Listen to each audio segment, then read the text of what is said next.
As social beings, we learn from each other. We may learn what not to do.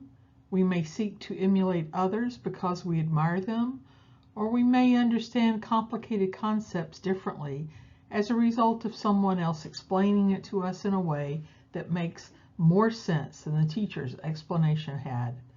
This quotation from Darby and Lang's book, Small Teaching Online, directly addresses the importance of the interactions between the teacher and the student for a good learning environment. The online classroom needs to be a site of social interaction, as students not only learn from the content and the teacher, but they also learn from each other. The writing-intensive classroom especially lends itself to relationship development, and taught online, the opportunity for communication assignments to contribute to community building is heightened. What you see before you is drawn from a number of sources, including my own experiences, and though this list is not an exhaustive listing of methods and activities that can create community in writing-intensive online classes, these are presented here in this slide to help you begin to brainstorm about your own class. What triggers community development in your class? Are there differences from class to class? What kind of flexibility is inherent in the class? How can you deliberately change or develop the class to be more intentional about building a community of learners around your content area, using writing as one of the tools in that building? Experts continually point to the teacher presence in the online class as a crucial part of community development. Darby and Lang refer to this as showing up. Your students remotely learning and away from you need to be able to understand your personality. They will learn better as they feel connected to you. You might begin by depositing in your learning management system an opening video of you or a picture, along with some writing that tells your hobbies, your research specialties, or any other thing you might be willing to share with students.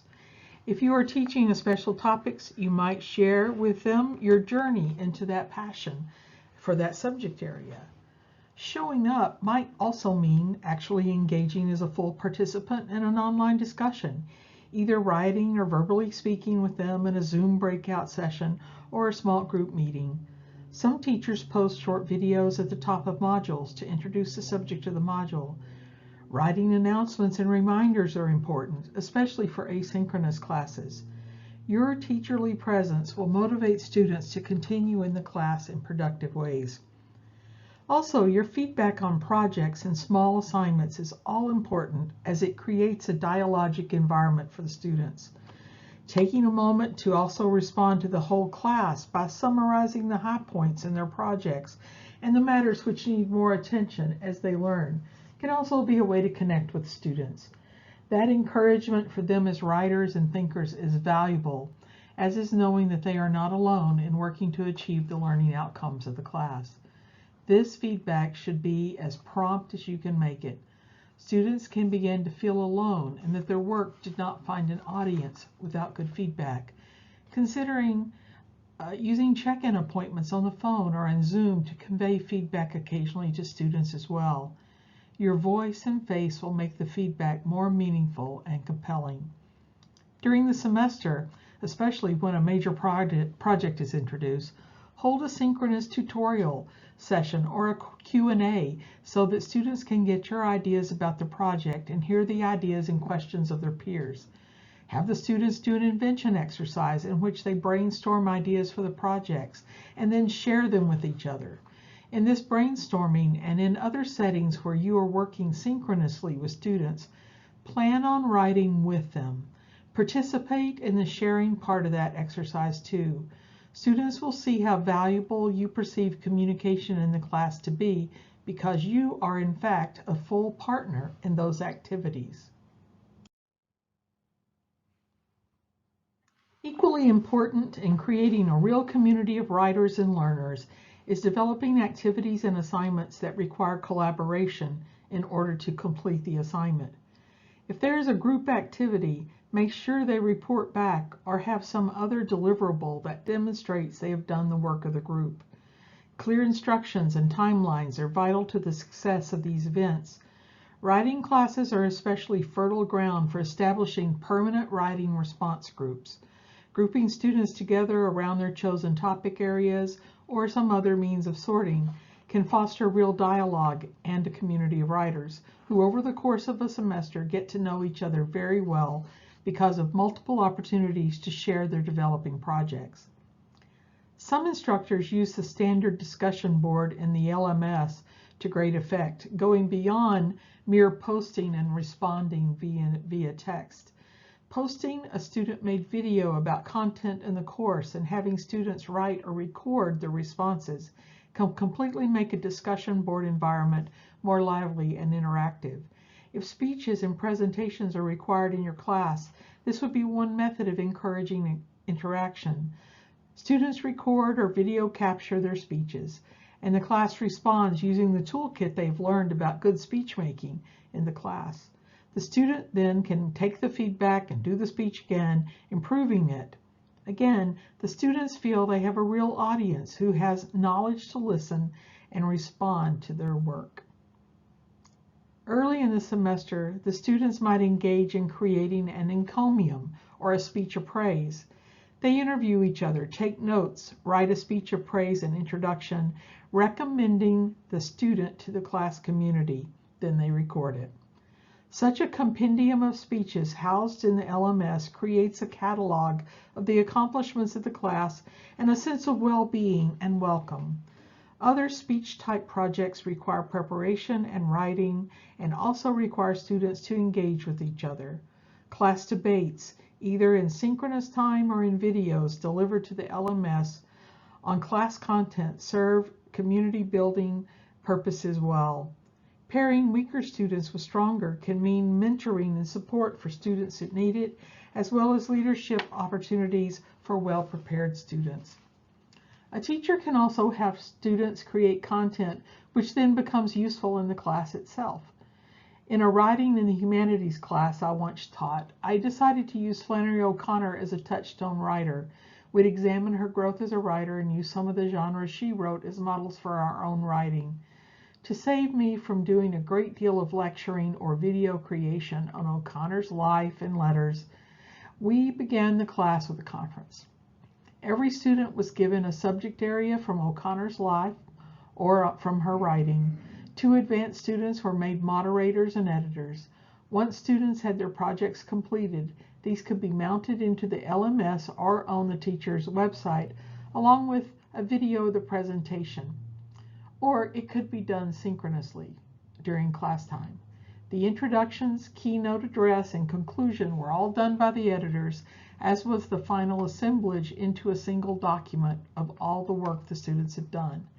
That work was then important as the class proceeded into the areas of study.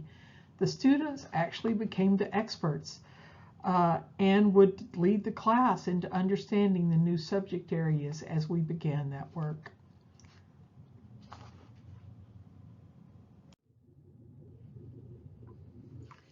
Designing your class so that everyone in the class feels safe, supported, and valued is an important part of building real community. Early on, students ask students about their learning needs if they are willing to share. I have a student who has been in several of my classes. He uses his same tutor from his high school days, working online together because he trusts them. Though we have an excellent writing center, this student's needs are met better by a tutor who understands his particular learning abilities, for example. Teachers can make changes as needed to provide the needed learning methods to help their individuals in the class, and such changes might even help the whole class. Thinking about how cultural differences can impact the classroom community is an important part of teacherly practice. Do your materials encourage development of cultural awareness? Do your assignments have the flexibility to allow students to express their difference in ways which would build awareness in the class as a whole? Teachers should monitor discussions and perhaps even work with the class to set ground rules of engagement. Open discussion of how to handle sensitive subjects and language Gaining full class agreement beforehand will stave off situations which might damage class harmony while still allowing for disagreements and discussion. Developing projects, too, which allow students to share their own cultures, can contribute greatly to the feeling of community. Some teachers have used story circles as a way to introduce the cultural and family stories of each class member into the materials of the class. Others have had students share the stories of their names, which works well and in much the same way. Another significant project which gives value to the individual experience and thus creates an inclusive environment is the reflection project. Each student writes the journey of his or her own learning in the class, referring to projects and work which matter to them. And they also analyze the impact of the community of learners around them. Parts of this can be shared in a final celebration, either synchronously or in the LMS. Such activities are also useful for assessment purposes by the teacher as an added benefit. Another binding force for creating community in an online class is the teachers manifesting a real pedagogy of care and concern. Using reflection and peer-to-peer responding and feedback activities, which are guided and shaped by empathy, help create a community of support and celebration for work well done. Speaking activities, too, can have a celebratory response built into them. Students often do not know what they do well. Many are hypercritical of themselves. Teachers and peer groups can be important in showing the good in the writing that they read before offering suggestions for improvement. That turn toward the positive is a part of the care that a teacher instills in the class. By making sure that successes and gains are celebrated, the class becomes a welcoming place for all students. Teachers should take care to always be fair with students, encouraging all voices in the class to have a hearing. If some students are more vocal than others, teachers can develop discussion activities which require that each student says something. In commenting and scoring projects, teachers should ensure that all students are treated equitably. Giving a chance to revise a poor performance is a sign that the structure is trying to make sure that all students have a chance to succeed, and it emphasizes that the process of learning to write is more highly valued than the final product. The student should admit to the student or class when she has made an error. This humanizing of the teacher further builds trust and a community of care. Private emails and other communications with student writers are an important part of building a caring community of learners. Check-ins, surveys, and beginning class with the question of how they're doing and listening to the answers all help. Giving of your time as a teacher to tutor a student, run a writing conference, answer questions are all valuable ways to build a community. In online environments, letting students know that you log on 15 minutes early to class and are willing to stay logged after class can go a long way to settling confusions, hearing their stories, and forwarding writing projects with very little effort.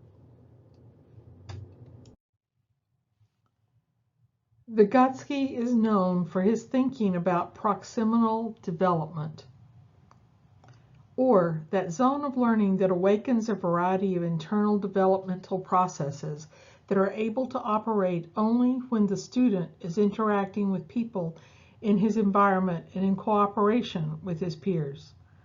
Once these proximal zones are formed and relationships developed, he claims that the processes become internalized. The learning from that experience in community with others become part of the student's independent developmental achievement. This means that the work you do as a teacher to build community, student-teacher relationships, and peer-to-peer relationships matter greatly to the transfer of learning from your course to other learning experiences and work after graduation. Also included in this presentation is a short list of resources of articles and book chapters which can serve to further provide you with resources in your work building a community of learners in your classroom. Thanks so much for your attention to these materials. Let me know if I can be of help in any way.